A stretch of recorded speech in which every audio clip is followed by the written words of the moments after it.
Dice que estuvieron toda la noche llorando. Qué pesimismo contagió aquella gente al pueblo, ¿eh? Terrible, tremendo. ¿Sabes que ese día, se calcula, ¿no?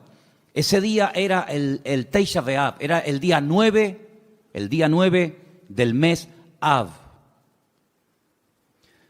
A veces coincide en agosto, a veces coincide ese mes, ese día en julio, depende.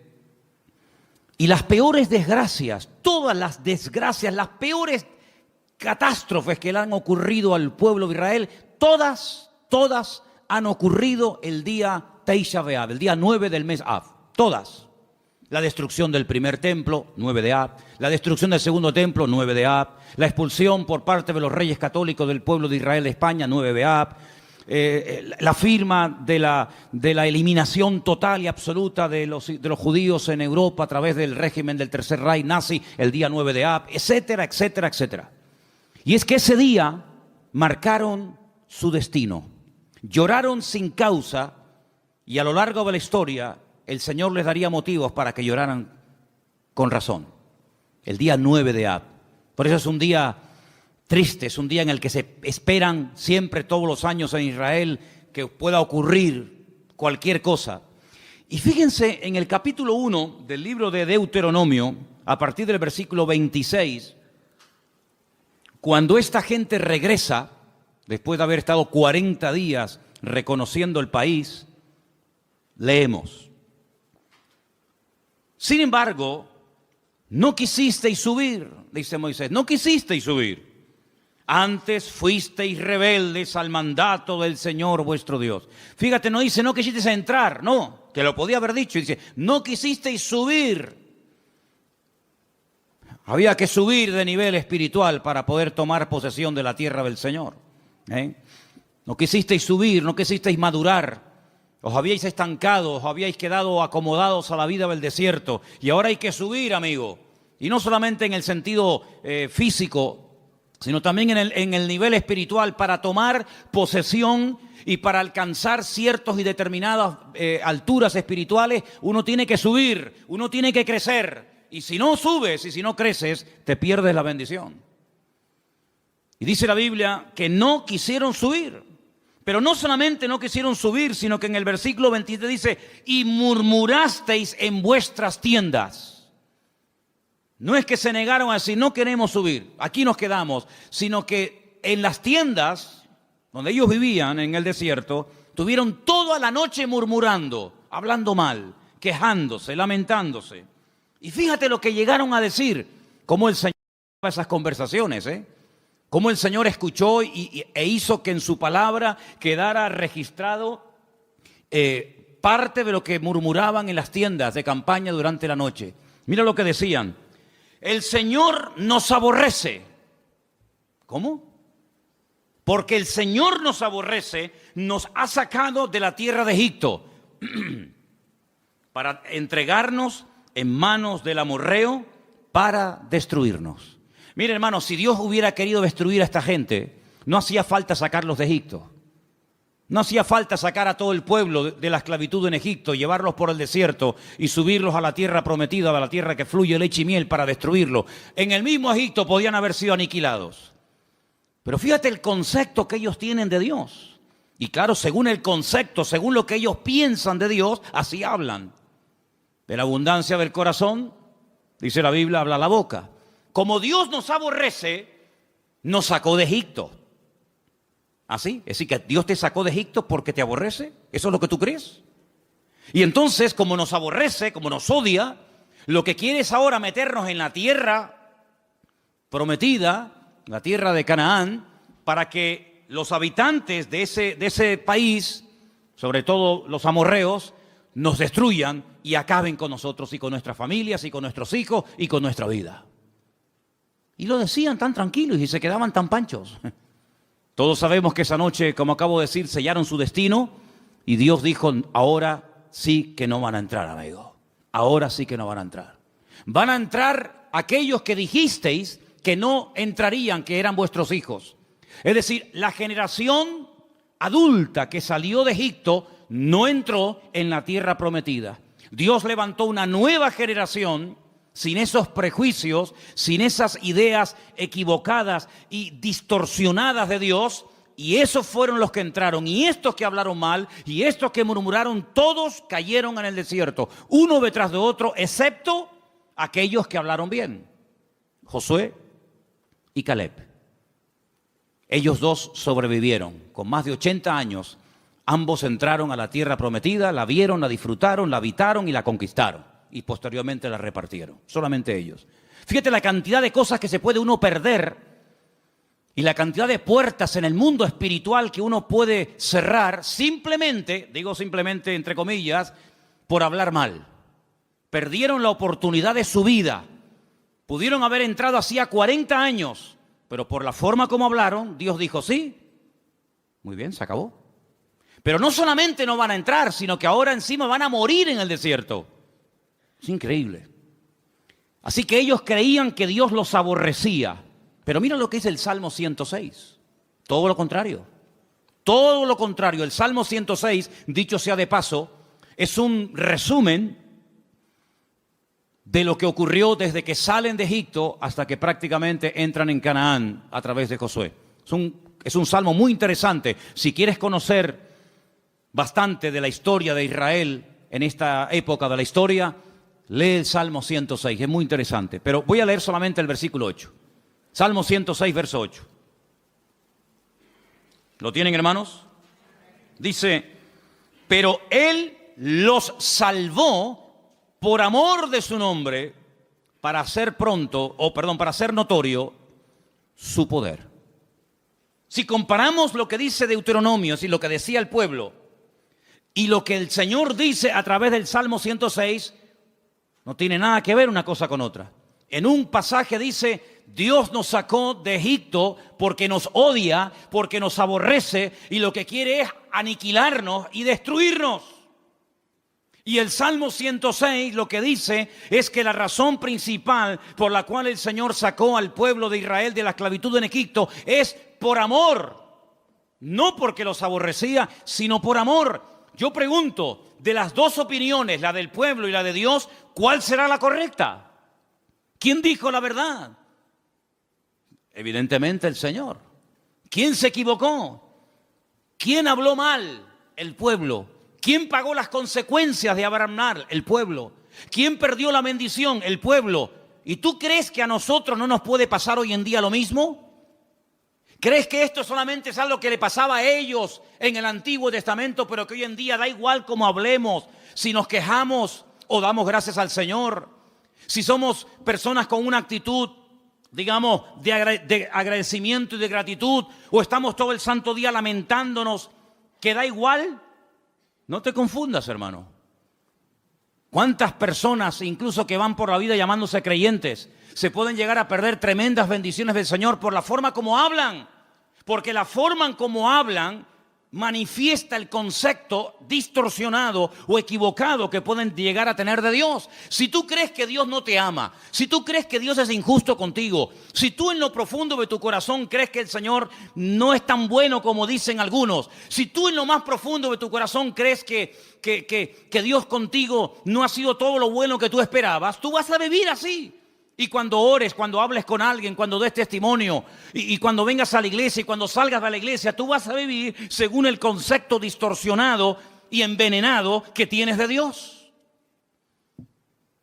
Pero el creyente que tiene claro que Dios nos ama, que Dios no es injusto, que Dios quiere lo mejor para mi vida, no se va a quejar, no se va a lamentar, tenga o no tenga. Se le abran las puertas que él creía que se le tenían que abrir o no se le abran nunca. Da igual. El que tiene claro cómo Dios es y cómo Dios, siendo un Dios de amor y de misericordia, pastorea y bendice y protege nuestra vida, va a vivir desde un punto de vista, pero completamente diferente a aquel que cree que Dios es injusto y que Dios es malo. ¿Cuántos dicen amén? ¿Qué concepto tú tienes de Dios? Hay gente que piensan que Dios es un Dios que continuamente está esperando que cometas la más mínima equivocación para darte el palo en la cabeza y castigarte. Incluso tal vez hoy en día no se use mucho esa expresión, pero yo recuerdo cuando era niño y me portaba mal, que era la mayoría de las veces, cuando me daba un golpe o me caía o me hacía una herida o algo, muchas veces mi madre y mi abuela y otros familiares me decían, eso te pasó porque Dios te castigó. Pero nunca decían que cuando salía algo bien es porque Dios te ama y te quiere bendecir. Eso no. Pero cuando te pasaba algo malo, Dios te castigó. Y si no, pórtate bien y ya verás cómo no te hubiera pasado. Porque es el concepto que mucha gente tiene de Dios. Que Dios está con el garrote en la mano esperando que cometas la más mínima equivocación para castigarte. Porque tienen el concepto de un Dios castigador. De un Dios vengativo. De un Dios que no pasa ni una. De un Dios que aquí te pillo y aquí te mato. Y así viven. Asustados, amedrentados, tratando siempre de buscarse la vida, tratando siempre, ¿verdad?, de abrirse camino a ellos mismos, porque creen que ellos se pueden pastorear a sí mismos mejor que lo que Dios nos puede pastorear a nosotros. ¿Qué te parece, amigo? ¿Qué concepto tú tienes de Dios? ¿Sabes? Comencé a buscar en la Biblia algunas personas que hablaron y describieron a Dios. Y me quedé muy sorprendido, porque hay pasajes extraordinarios en la Biblia donde vemos el concepto que algunas personas tenían acerca de Dios. Y vamos ahora a hacer un viaje por el libro del profeta Daniel, libro que está lleno de declaraciones de personas, vamos a decir, no muy creyentes que digamos, pero que cuando les tocó hablar y describir la figura de Dios, nos quedamos con la boca abierta del concepto que ellos tenían de Dios. Vamos, por ejemplo, a Daniel, capítulo 2, a partir del verso 46.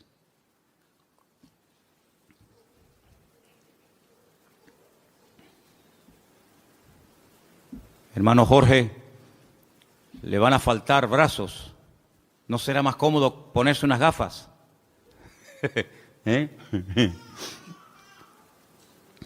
El capítulo 2 del libro del profeta Daniel es un capítulo muy interesante, porque hay un rey llamado Nabucodonosor. ¿Serías capaz de pronunciar ese nombre? Ah, qué bien, está bien. A mí me costó una barbaridad aprendérmelo, pero bueno, ustedes... Nabucodonosor, ok. Tiene un sueño, pero resulta que por lo visto se le olvidó. Pero el sueño lo marcó de tal manera que al día siguiente... Él reúne a sus magos, sátrapas, astrólogos, adivinos, etc. Y le dice, anoche tuve un sueño que me perturbó, me robó la paz. Y quiero que ustedes me digan qué significa ese sueño, que me lo interpreten. Y claro, todos los que estaban allí le dijeron, sí, oh rey, dinos, cuéntanos el sueño y nosotros te diremos lo que significa. Y le dice el rey, es que lo he olvidado. No me acuerdo lo que soñé.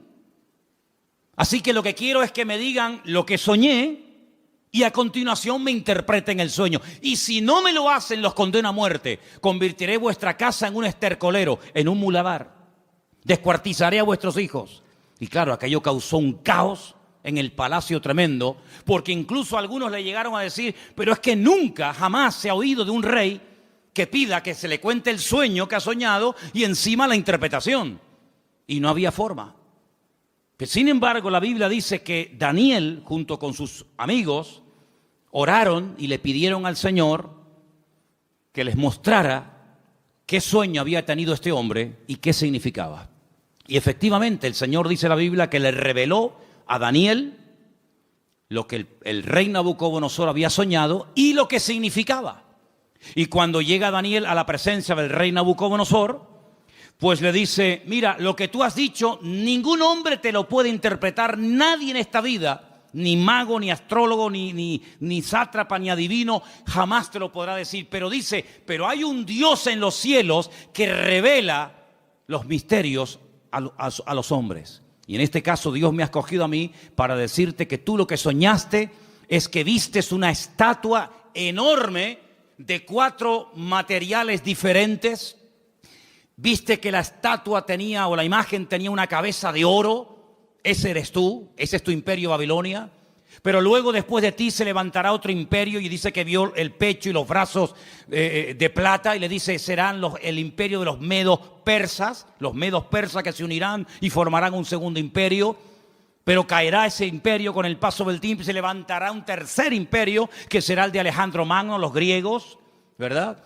Y por eso ve que el vientre y los muslos son de bronce, pero se levantará un cuarto imperio que hace referencia proféticamente al imperio romano y también en cierto sentido también un poco al reino del anticristo, representado por el hierro y por el barro, y le muestra que tiene 2 piernas y 10 dedos. Y claro, Nabucodonosor, cuando oye aquello, se queda sorprendido, porque dice, bueno, ¿y cómo este hombre puede saber lo que yo soñé? Esto es algo increíble, aunque no le dieran la interpretación. El simple hecho de que este hombre haya recibido el sueño que yo tuve, ya me deja con la boca abierta. Pero si encima me dice lo que esto significa, entonces ya esto es el máximo. Y efectivamente, el profeta Daniel se lo interpretó y le dijo, en fin, lo que iba a pasar a lo largo de la historia, los imperios, los que iban a caer, los que no iban a caer, quién iba a ser el primero, el segundo, el tercero, el cuarto, etcétera, etcétera. Y cuando termina de contarle el sueño con su correspondiente interpretación, en el capítulo 2, verso 46 del profeta Daniel, ahora habla el rey y dice, escucha, atento. Entonces el rey Nabucodonosor se postró sobre su rostro y se humilló ante Daniel. Esto es increíble. Y mandó que le ofreciesen presentes e incienso a Daniel. Y el rey habló a Daniel y le dijo, ciertamente el Dios vuestro es Dios de dioses y Señor de los reyes, y el que revela los misterios, pues pudiste revelar este misterio. ¿Cuántos dicen amén? Y ahí se da cuenta Nabucodonosor que el Dios de Daniel, que no es el suyo, dicho sea de paso, es un Dios superior. Es un Dios que es capaz de revelar cosas increíbles que ningún otro Dios en esta vida es capaz de hacerlo. Luego, el concepto que Nabucodonosor en ese momento tenía de Dios es un concepto elevadísimo. No hay otro Dios como el tuyo. Pero ustedes piensan que ese concepto, esa opinión buenísima que tenía del Dios de Daniel, hizo que este hombre cambiara radicalmente de la noche a la mañana. Nada que ver. Una cosa es que tú sepas lo que Dios es y lo que Dios hace, lo que Dios permite y lo que Dios prohíbe, y otra cosa es que tú actúes en consecuencia al conocimiento que tienes de Dios. Fíjate que Daniel le dice, agárrate a este detalle, la imagen tiene 4 materiales, oro, plata, bronce y hierro. ¿Qué es lo que ocurre? ¿Qué es lo que hace Nabucodonosor con esa interpretación? Dice, bueno, pues si los 4 materiales representan 4 imperios, yo lo que voy a hacer es ir en contra de lo que Dios ha revelado a través de este hombre, y voy a mandar a construir una imagen, una estatua enorme, curiosamente de 66 codos de alto y 6 codos de ancho, y la voy a mandar a hacer toda de oro, desde la cabeza hasta la planta de los pies, como diciendo, eso de que después de mí va a haber un imperio y después otro y después otro, de eso nada. La voy a hacer toda de oro, como diciendo, aquí el único imperio del cual se va a hablar y va a perdurar en el tiempo y en el espacio va a ser el reino de Nabucodonosor, el reino de Babilonia, que representa al oro. Y ahora en el capítulo 3, lo que vemos es al rey Nabucodonosor, en el versículo 28, ordenándole a toda la población de su reino que se postren y adoren la imagen que él ha levantado. Y ahí encontramos un pasaje increíble, extraordinario, donde vemos que hubieron 3 personas que no quisieron postrarse ante su imagen. Capítulo 3, versículo del 28 en adelante, dice así la palabra. Entonces Nabucodonosor dijo, bendito sea el Dios de ellos, de Sadrat, de Mesat, de Abednego, que envió su ángel y libró a sus siervos que confiaron en él y que no cumplieron el edicto del rey y entregaron sus cuerpos antes que servir y adorar a otro Dios que su Dios. Por lo tanto, decreto que en todo pueblo, nación o lengua que dijere blasfemia contra el Dios de Sadrach, Mesach y Abednego, sea descuartizado y su casa sea convertida en muladar, por cuanto no hay Dios que pueda librar como este. Él se dio cuenta de que el fuego no destruyó a estos tres jóvenes valientes, porque ellos le dijeron al rey de Nabucodonosor: aunque nos des otra oportunidad, no nos vamos a postrar ante tu imagen. Nosotros solamente adoramos a Dios. Y si ese acto de adorar a Dios implica el que muramos hoy quemados, pues estamos dispuestos a morir quemados. ¿Y qué? Si esa es la muerte, porque yo no elegí ni el día, ni el lugar, ni la forma como nací, pero tampoco podemos elegir ni el día, ni la hora, ni la forma de nuestra muerte. Esas son cosas que escapan al ser humano. Es algo que no podemos escoger, por muy sabios o ricos o intelectuales que seamos. Por lo tanto, si la muerte que Dios ha escogido para nosotros es morir quemados, moriremos quemados, no pasa nada. ¿Creemos que Dios nos puede librar del fuego? ¿Lo creemos? ¿Y nos puede librar de tu mano? ¿Lo creemos totalmente? Pero si no nos quiere librar el Señor, sino que Él hoy quiere que muramos y hasta aquí llegó nuestra vida, tampoco nos vamos a postrar. Y dice la Biblia que fueron lanzados, amarrados, dentro del horno de fuego.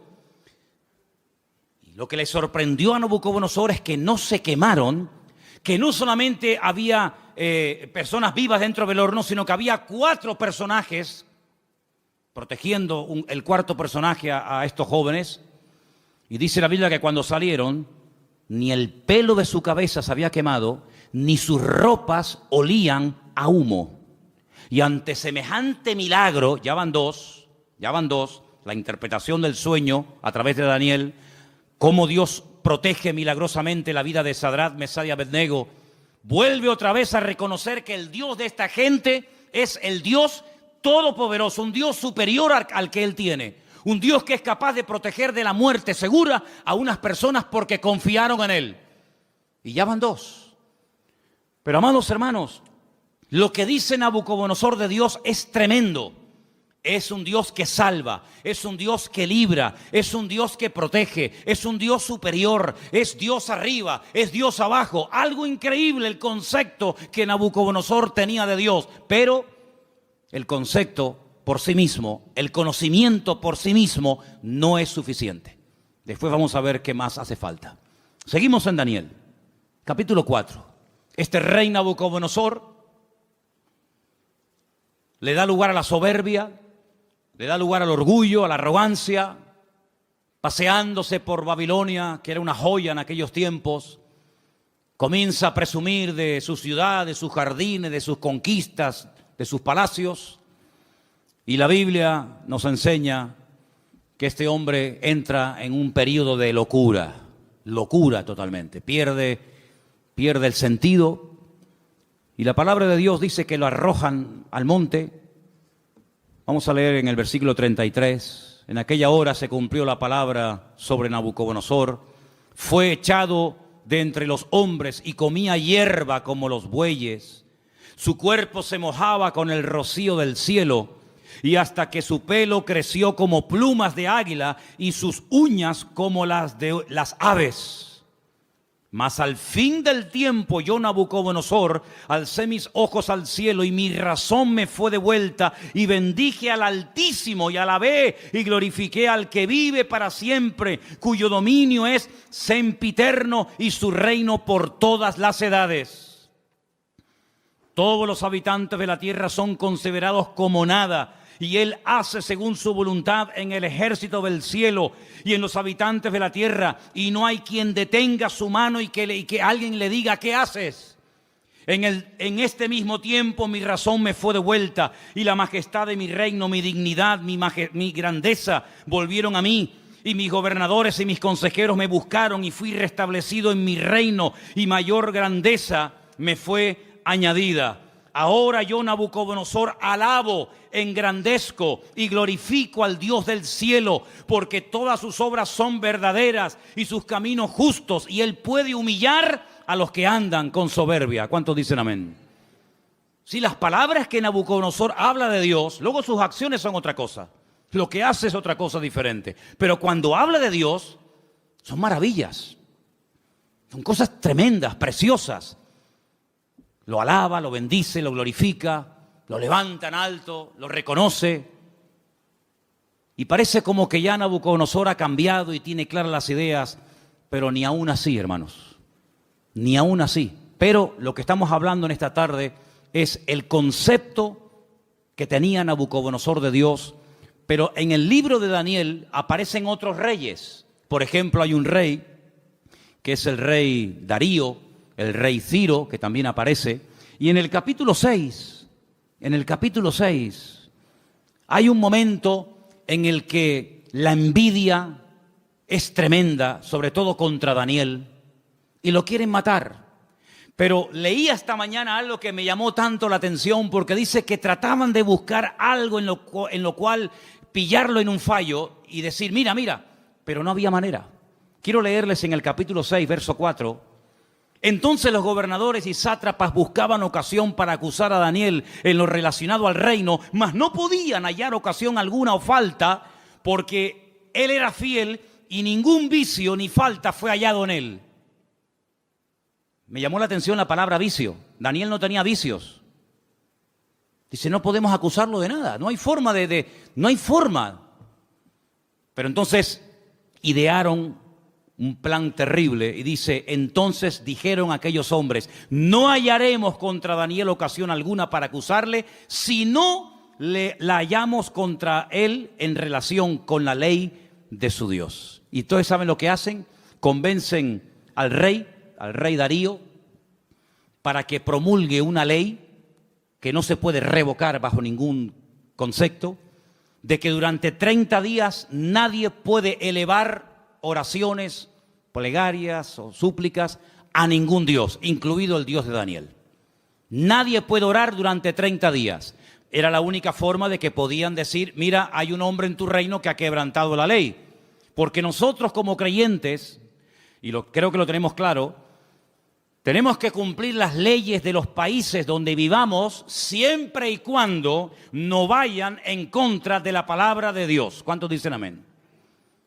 No es que por ser cristianos estamos exentos del cumplimiento de la ley, ni mucho menos, al contrario. Las autoridades, según Romanos capítulo 12, todas han sido puestas por Dios. Salga quien salga y gane quien gane. Te guste o no, el que salga es el que Dios ha permitido que gobierne. Pero no importa. A veces Dios levanta un faraón y a veces lo tumba. A veces Dios levanta un Nabucodonosor y lo quita. Y mañana levanta un Darío y pasado un Ciro y mañana... No importa, eso son cuestiones de Dios. Nuestra obligación es obedecer y someternos a las autoridades. Repito, siempre y cuando no vayan en contra de la palabra de Dios. Y en este caso iban en contra de la palabra. ¿Cómo me va a prohibir a mí un gobierno? ¿Cómo nos va a prohibir a nosotros un rey, o un primer ministro o un presidente de gobierno? Me da igual. ¿Cómo nos va a prohibir a nosotros los cristianos un gobierno a no orar durante 30 días? Mucho, amigo, pero hasta ahí podíamos llegar. ¿Qué hizo Daniel? Versículo 10. Cuando Daniel supo que el edicto había sido firmado, entró en su casa y abiertas las ventanas de su cámara que daban hacia Jerusalén, se arrodillaba 3 veces al día y oraba y daba gracias delante de su Dios como lo solía hacer antes. No es que ahora empiece a hacerlo a raíz del edicto promulgado por el rey Darío, no, es que ya lo venía haciendo como algo normal en su vida. Se postraba y oraba en dirección a Jerusalén 3 veces al día. Shaharit, Minjá y Arbit, las 3 oraciones que hace el pueblo de Israel diariamente, por la mañana, por la tarde y por la noche. Por la mañana, por la tarde y por la noche. Y aquí está Daniel haciendo lo que durante miles de años el pueblo de Israel ha hecho, postrarse y orar 3 veces al día. Y ahí lo pillaron. Van con el chisme, van con el cuento al rey Darío y le dicen, no te ha obedecido. Hay un hombre en tu reino llamado Daniel que ha quebrantado la orden y merece la muerte. Claro, cuando el rey se entera de que es nada más y nada menos que Daniel, al que él respetaba, admiraba y amaba, le pesa en el corazón, pero amigo, lo firmado es ley y no te queda más remedio que sentenciarlo a muerte. En esta ocasión no vas a morir quemado, Como ya se intentó matar a tus compañeros, en esta ocasión te espera el foso de los leones. Y yo creo, hermano, que aquellos leones pasaban más hambre que el perro de un hippie, ¿eh? Yo creo que aquellos leones tenían un hambre, si que era totalmente imposible salir con vida de aquel foso de los leones. ¿Qué te parece? Qué bonito es ver a un león detrás de la jaula, ¿eh? Detrás de las rejas. Me acuerdo que una vez hicimos un viaje, hago un paréntesis. Estábamos viviendo en Argentina y tuvimos la oportunidad de ir al norte, bien al norte de Argentina, a la provincia de Misiones. Y allí había un matrimonio que nos hospedó, un matrimonio de alemanes. Y un día nos quisieron llevar a las famosas cataratas de Iguazú, las cataratas más grandes del mundo y las más hermosas. Y por el camino paramos y entramos en un zoológico que la verdad que era deprimente, el zoológico aquel. Pero bueno, entramos. Y había una valla, una tela metálica tan fina que yo decía, pero esto es un peligro. ¿Cómo pueden tener a un león con una vallita que era de papel, aquello? Y el león estaba al otro lado de la valla, yo estaba aquí, y el león estaba patas arriba, durmiendo profundo. Y yo estaba al lado y ni se enteraba, pero no se me ocurrió otra cosa que tirar una piedra al león. Y cogí una piedra y le hice al león así por arriba, le hice, ¡pum!, le tiré el león. Mire, hermano, el león se viró, pegó un rugido que todavía lo tengo dentro y no se me ha ido, y eso fue en el año 90, fíjese lo que le digo. Qué miedo pasé, hermano, de verdad, qué miedo pasé. Un león enfadado es terrible, ¿eh? Terrible. Y ahora meten a Daniel en un foso de leones. Como mínimo, si dice leones, plural, como mínimo tiene que haber dos, pero seguramente había mucho más. Al día siguiente, el rey se va corriendo al foso de los leones, donde el día anterior habían echado a su amigo Daniel. Y dice en el verso 19, capítulo 6, el rey pues se levantó muy de mañana y fue apresuradamente al foso de los leones. Lo quería, ¿eh? Y acercándose al foso llamó a voces a Daniel con voz triste y le dijo, Daniel, siervo del Dios viviente, el Dios tuyo, a quien tú continuamente sirves, ¿te ha podido librar de los leones? ¿Te ha podido librar tu Dios? Solamente por eso ya Dios tenía que librar a Daniel, porque si no lo hubiera librado, el rey Darío se hubiera llevado un concepto equivocado de Dios. El Dios de Daniel no pudo salvar a su siervo de la garra de los leones. Solamente por eso ya el Señor protegió a Daniel. ¿De cuántas nos ha librado el Señor para no quedar mal Él? No para no quedar mal nosotros, para no quedar mal Él. ¿De cuántas nos ha librado el Señor? ¿Verdad? Y acercándose al foso lo llamó, ya lo hemos leído, versículo 21. Entonces Daniel respondió, dijo, oh rey, vive para siempre, mi Dios envió su ángel, el cual cerró la boca de los leones para que no me hicieran daño, porque ante él fui hallado inocente, y aún delante de ti, oh rey, no he hecho nada malo. Entonces se alegró el rey en gran manera a causa de él, y mandó sacar a Daniel del foso, y Daniel fue sacado del foso, y ninguna lesión se halló en él, porque había confiado en su Dios. Y el rey dio orden y fueron traídos aquellos hombres que habían acusado a Daniel y fueron echados en el foso de los leones, ellos, sus hijos, sus mujeres, y aún no habían llegado al foso, al fondo del foso, cuando los leones se apoderaron de ellos y quebraron todos sus huesos. Entonces el rey Darío escribió a todos los pueblos, naciones y lenguas que habitaban en toda la tierra, paz o sea multiplicada. De parte mía es puesta esta ordenanza, que en todo el dominio de mi reino todos teman y tiemblen ante la presencia del Dios de Daniel. Escucha ahora el concepto elevadísimo que tenía Darío de Dios. Porque Él es Dios viviente. ¿Cuántos dicen amén? Permanece por todos los siglos. ¿Cuántos dicen amén? Su reino no será jamás destruido. Su dominio perdurará hasta el fin. Él salva. ¿Cuántos dicen amén? Él libra. Hace señales y maravillas en el cielo y en la tierra. Él ha librado a Daniel del poder de los leones. Y Daniel prosperó durante el reinado de Darío y durante el reinado de Ciro el persa. Fíjate qué concepto por aquel milagro, por aquella maravilla hecha por el Señor, proteger milagrosamente de la muerte, devorado por las fieras, por los leones a Daniel. Este hombre dice cosas tremendas que muchos cristianos cuestionan. Él dice: Dios salva, pero Dios libra, hace maravillas. Hay algunos cristianos que no creen que Dios hace maravillas. Hay algunos cristianos que incluso se han atrevido a publicar y a decir desde púlpitos y desde revistas y desde páginas web, etcétera, etcétera, que ya no existen milagros.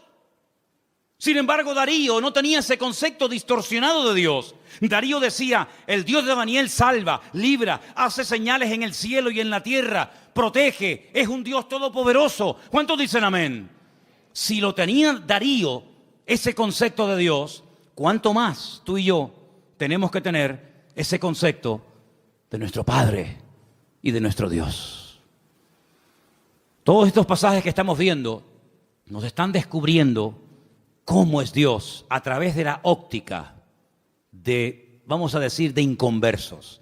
Personas que eran impactadas, personas que quedaban con la boca abierta ante semejantes maravillas. Pero hay un pasaje que encontré en el Nuevo Testamento, en el libro de los Hechos, que para mí es una de las mejores descripciones de Dios de toda la Biblia. Está en el libro de los Hechos, el capítulo 17. Y es concretamente una parte del mensaje profundo que el apóstol Pablo dio cuando se encontraba de visita en Grecia, concretamente en la ciudad de Atenas. En el capítulo 17 del libro de los Hechos, a partir del verso 24, Pablo, hablándole a aquella gente allí en Grecia, dice, si quieren arrancamos desde el versículo 22, ¿vale? Hechos 17, 22. Entonces Pablo, puesto en pie en medio del Areópago, dijo: varones atenienses, en todo observo que sois muy religiosos. Qué curioso cómo eran los griegos, ¿eh? Eran religiosos, eran hedonistas, deportistas, un culto al cuerpo tremendo. Es una sociedad muy, muy parecida a la que vivimos nosotros hoy en día, ¿verdad? No eran ateos, eran muy religiosos. Dice, porque pasando y mirando vuestros santuarios, hallé también un altar en el cual estaba esta inscripción: al Dios no conocido. Tenían un altar donde no había ningún Dios, pero habían puesto una inscripción, una placa que decía esto: al Dios no conocido, al que vosotros adoráis sin conocerle. Y ese es el Dios que yo vengo a anunciar. Y Pablo dice, verso 24, escucha ahora: el Dios que hizo el mundo y todas las cosas que en él hay. ¿Puede decir amén a esto? Es un Dios creador, el que creó el mundo. Es decir, no se creó solo. Vino una explosión y a través de una serie infinita de coincidencias apareció en su lugar, tal y como las conocemos hoy en día, lo que llamamos sol, luna, plantas, árboles, animales, planetas, etcétera, etcétera. No es así. Es el Dios creador que ha puesto todo en su sitio, que le ha dado color, forma y diseño. Es el Dios todopoderoso. Y sigue diciendo, siendo Señor del cielo y de la tierra. La palabra Señor, sabéis que es la palabra amo.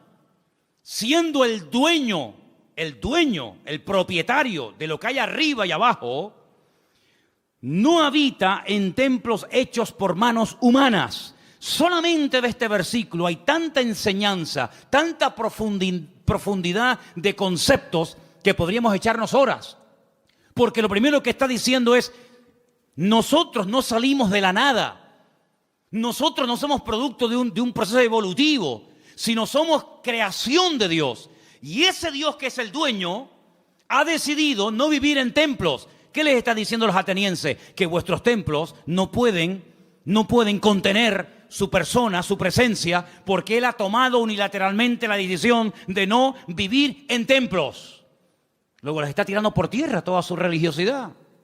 Y sigue diciendo, ni es honrado por manos de hombres, como si necesitase algo. Pues Él es quien da a todos vida y aliento y todas las cosas. Es la existencia misma. Es el que hace que las cosas existan. Es el que transmite vida. Es el que hace que todo funcione perfectamente. Es el que hace que haya estaciones. Es el que hace que soplen los vientos de un lugar y se vayan por otro. Es el que hace que el sol cada mañana salga del mismo lado hace miles de años y se oculte por el mismo lado. Es el que hace que la tierra gire siempre en la misma dirección y a la misma velocidad. No es un Dios que hoy en día dice, no, que no se mueva, ahora que se mueva. Es un Dios que tiene un control absoluto de la creación. No ha perdido el control. No se le ha vuelto en contra la creación. Él da vida. Y si Él no diera la vida, nada funcionaría.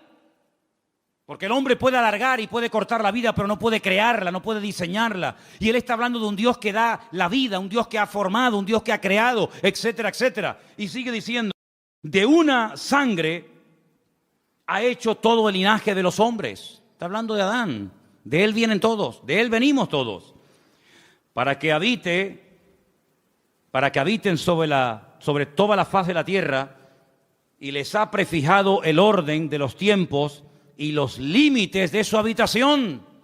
Esto es impresionante lo que está diciendo Pablo aquí. Él es el que ha dado límite, ha puesto tiempos. ¿Cuánto tiene que vivir un elefante?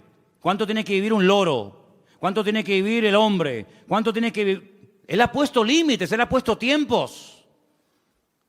No es algo que siempre ha existido, como decía Aristóteles, que esto siempre ha existido, la eternidad del universo. No, el universo no es eterno. Tiene un principio y tendrá un fin. Y no solamente eso, sino que ha puesto límites, fronteras, que no tiene que ver con murallas, ni con rejas, ni con alambre de púas. Pero Él, desde el libro del Génesis, le dijo a cada nación y a cada pueblo, a las 70 que había en aquel momento, de la cual salieron todas las que existen hoy en día, dónde tenían que vivir cada nación y cada pueblo.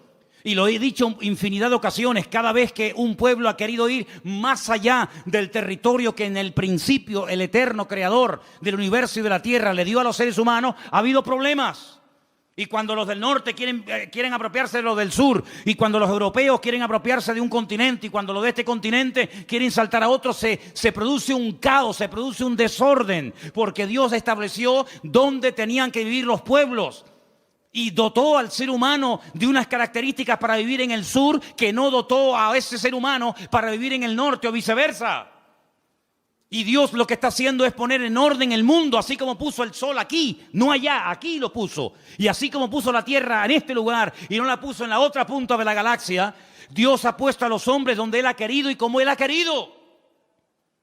Porque es un Dios que controla y ordena la creación. Y el hombre siempre tratando de alterar el orden de Dios. Dice, para que busquen a Dios, si en alguna manera palpando puedan hallarle, aunque ciertamente no está lejos de cada uno de vosotros. Porque en Él vivimos y nos movemos y somos. Eso es increíble, ese concepto. En Él vivimos, nos movemos y somos, como algunos de vuestros propios poetas también han dicho, porque linaje suyo somos. Siendo pues linaje de Dios, no debemos pensar que la divinidad sea semejante a oro, plata, piedras, esculturas de arte, imágenes de hombre. Pero Dios, escucha, Dios, habiendo pasado por alto los tiempos de esta ignorancia, ahora manda a todos los hombres en todo lugar que se arrepientan. A todos, absolutamente a todos. Por cuanto ha establecido un día, por el cual juzgará al mundo con justicia por aquel varón a quien designó. Está hablando del Señor Jesús, dando fe a todos con haberle levantado de los muertos. Y ahí ya se rompió la armonía, porque cuando oyeron de lo de la resurrección, eso era algo que no les cabía en la cabeza, y ahí le dijeron, bueno, ya te escucharemos en otra ocasión, en otro día, en otro momento. El concepto que Pablo tenía de Dios era un concepto no distorsionado, no equivocado ni envenenado, sino era un concepto correcto y exacto. Y la pregunta que tenemos que volver a hacer nosotros en el día de hoy, ¿qué concepto tenemos nosotros de Dios? ¿Cómo tratamos a Dios? Muchas veces le decimos a Dios cómo nos tiene que tratar a nosotros. Pero la pregunta es, ¿cómo estamos nosotros tratando a Dios? Queremos que Él nos sane cuando estamos enfermos. Queremos que Él supla nuestras necesidades cuando necesitamos que sean suplidas. Queremos que nos haga compañía cuando nos sentimos solos. Queremos que nos dé trabajo cuando nos falta. Queremos que nuestros hijos estén sanos y robustos y con trabajos y bien. Todo eso está bien claro. Pero la pregunta es, ¿cómo tú estás tratando a Dios? Algunos ni se lo han planteado. Algunos viven en una ignorancia tan grande que lo único que les preocupa es el aquí y el ahora. Comamos y bebamos porque mañana moriremos. Ese es el eslogan de la sociedad y de muchas personas hoy en día. ¿Qué más da si hay cielo, si hay infierno, si mañana me muero o no me muero? Es el día de hoy lo que me preocupa. Ya mañana ya Dios dirá, ¿verdad? Para quedar bien. ¿Qué concepto tú tienes de Dios? Depende del concepto que tengas, estarás hablando de tu nivel de madurez. Y así vivirás, y así hablarás, y así te comportarás con tus semejantes. Y cuando vamos a la palabra de Dios, vemos que ese Dios real, vivo y verdadero, que es el único que existe, que es uno, se ha dado a conocer de varias formas. Primero, a través de la creación. Vamos a un texto que nos va a leer nuestro hermano Luis. Romanos 1:20. Preste atención porque es un texto extraordinario a tener en cuenta. Romanos 1:10. 1:20, perdón. Porque las cosas invisibles de Él, su eterno poder y deidad, se hacen claramente visibles desde la creación del mundo, siendo entendidas por medio de las cosas hechas, de modo que no tienen excusa. Dios dice en su palabra que nadie tiene excusa para no creer en Dios. Algunos me han preguntado muchas veces, pero hay gente a la cual nunca se les ha hablado de Cristo. ¿Y eso qué significa? ¿Que no van a creer en Dios porque nadie les ha testificado, porque nadie los ha invitado a un culto, porque nadie les ha dado una Biblia, un Nuevo Testamento? Dice el Señor, y lo declara categóricamente en la palabra a través de la boca de Pablo, que a través de la creación el hombre puede llegar a la conclusión de que detrás de lo que vemos, detrás de lo creado, hay un creador. Detrás de este púlpito tuvo que haber alguien que lo hiciera. Este púlpito no se hizo solo. Imposible, imposible. Detrás de un coche tiene que haber un fabricante. Esas piezas tuvieron que ser diseñadas y puestas en ese lugar para que esa máquina funcione. El reloj que llevamos, el reloj que llevamos todos en la pulsera, en la muñeca. Ese reloj me habla de que tuvo que haber alguien que lo diseñara, alguien que lo creara, alguien que lo pusiera ahí. Cada pieza, cada tornillo. Sí, detrás de lo creado hay un creador. Y detrás de cada cosa creada hay un diseñador que le dio forma. Y Dios le ha dado forma a la humanidad. Dios le ha dado forma al mar. Dios le ha dado forma a las montañas. Dios le ha dado forma al universo. ¿Quién hizo eso? ¿Quién creó el mundo? ¿Quién creó el agua del mar con la justa medida para que no se pudran los seres vivos que viven ahí adentro? Si tuviera más nivel de sal, la vida sería imposible, como el mar muerto. Hay un mar que se llama el mar muerto. Bueno, en hebreo se llama el Yam HaMelach, el mar de la sal, en español, el mar muerto. ¿Por qué es muerto? Porque tiene demasiado nivel de sal. ¿Te imaginas que los mares que nos rodean, las playas a las que vamos a bañarnos, tuvieran el mismo nivel de sal que el mar muerto en Israel? No habría peces. Sería imposible la vida. No se podría navegar en esos mares. No habría peces, no habría fauna marina. Pero Dios, cuando hizo el mar, le dio la cantidad exacta de sal, ni más ni menos, para que todo funcione de una forma perfecta y matemática durante miles y miles de años. Así de claro, hermano. Si el sol estuviera un poco más cerca, sería imposible la vida en el planeta Tierra. Moriríamos todos achicharrados, quemados. Si el sol estuviera más lejos, la vida en la Tierra sería imposible. Se congelaría la Tierra. Pero Dios lo puso justamente donde tiene que estar y como tiene que estar, para que ni caliente demasiado ni enfríe demasiado. Ahí está, donde tiene que estar. Dios todo lo ha diseñado de una forma increíble, pero algunas mentes sabias dicen que no, que detrás de todo eso no está Dios, que detrás de todo eso hay un proceso evolutivo, hay un Big Bang, hay unas explosiones, hay un cúmulo de coincidencias, millones de coincidencias para que todo forme lo que llamamos mundo, universo, tierra. Increíble. Ahí se cumple el texto que dice, y queriendo ser sabios, se hicieron necios. Queriendo ser sabios, se hicieron necios. El Señor se dio a conocer primeramente a través de la creación. Hay personas que se han convertido observando las estrellas, porque todas las estrellas del universo, su nombre está en hebreo. Y traduciendo el nombre de muchas de las estrellas, puedes conocer prácticamente toda la Biblia, Antiguo y Nuevo Testamento. Primera y segunda venida de Cristo. Ya sé que no es un método que hoy en día utiliza el Señor, pero hubo durante muchas generaciones y siglos, un sistema que le permitía al hombre leer, descifrar el mensaje de Dios en las estrellas. De ahí que el diablo después se levantara y creara o inventara la famosa astrología, tratando de manipular el universo, ¿verdad? Y tratando de decirle al hombre que esta estrella o aquella o la otra ejercía una influencia mejor o mayor o positiva o negativa sobre el carácter, la personalidad de la gente, y de ahí viene todo el sistema de horóscopos y toda esa historia. Pero hubo un momento en la historia en el que los hombres sabían interpretar y leer las estrellas.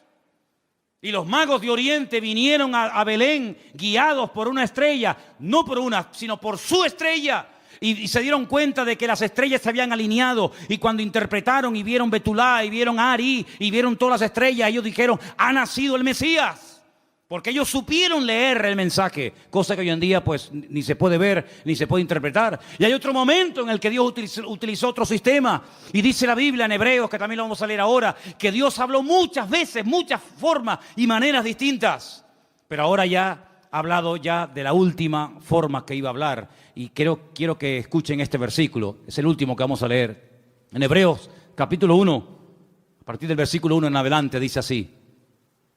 Dios, habiendo hablado muchas veces y de muchas maneras en otro tiempo a los padres por los profetas, en esos postreros días nos ha hablado por el Hijo, a quien constituyó heredero de todo, y por quien asimismo hizo el universo, el cual, siendo el resplandor de su gloria y la imagen misma de su sustancia, y quien sustenta todas las cosas con la palabra de su poder, habiendo efectuado la purificación de nuestros pecados por medio de sí mismo, se sentó a la diestra de la majestad en las alturas, hecho tanto superior a los ángeles, cuando heredó más excelente nombre que ellos. Si Dios habló muchas veces y de muchas formas diferentes, dice en el pasado, dice, pero en los últimos tiempos Dios decidió hablar ya contundente y claramente, y lo hizo a través del Señor Jesús, a través de su amado Hijo. Eso es lo que dice la palabra. Así que si no te sirve la creación, Dios se reveló en su palabra. Si no te gusta leer la Biblia o no la conoces, Dios te habló a través de Jesús. Pero no hay excusa, no hay ninguna excusa. Dios no va a decir, ¿y qué hacemos con este al cual nadie le predicó? Todo el mundo tendrá su oportunidad de una manera u otra. Eso no nos exime de la responsabilidad de predicar el Evangelio, evidentemente. Pero les puedo asegurar, amados hermanos, que el Señor no ha dejado su persona sin testimonio. Él ha dado testimonio de su existencia. Él ha dado testimonio de su poder. Él ha dado testimonio de que esto no es producto de la casualidad.